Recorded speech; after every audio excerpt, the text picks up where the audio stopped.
Allez, une vidéo sur le théorème de Gauss et puis sa démonstration dans laquelle je vais commenter la correction que je vous ai proposée sur le site. Donc le théorème de Gauss, on a trois entiers relatifs. Il y a deux hypothèses à ce théorème, repérez-les bien. Si A divise BC et que A et B premiers entre eux, voilà les deux hypothèses, alors A divise C. C'est-à-dire que je peux enlever le B dans le rapport de divisibilité qu'il y a ici.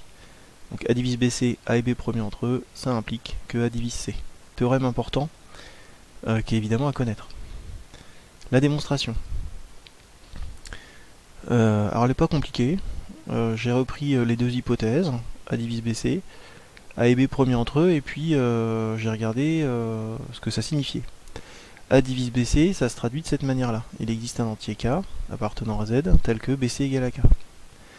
A et B premiers entre eux, vous connaissez maintenant le théorème de Bézout, bah, je l'utilise. A et B premiers entre eux, il existe U et V, deux entiers, sous-entendu relatifs, tels que AU plus BV égale 1. Ça, c'est l'application du théorème de Bézout. Je pars de cette égalité-là.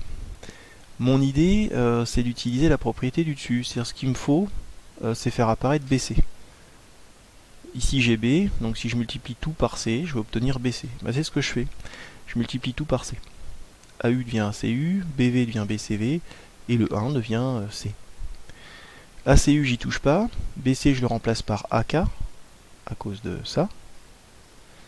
Et ensuite, là, vous avez A que vous pouvez mettre en facteur. Ce que je fais, A, c'est facteur de CU plus KV. Et j'obtiens A fois 1 entier égale C, ce que je traduis par le fait que A divise C. Ce qui est exactement ce qu'on voulait. Voilà pour cette démonstration. Donc elle est à connaître, encore une fois.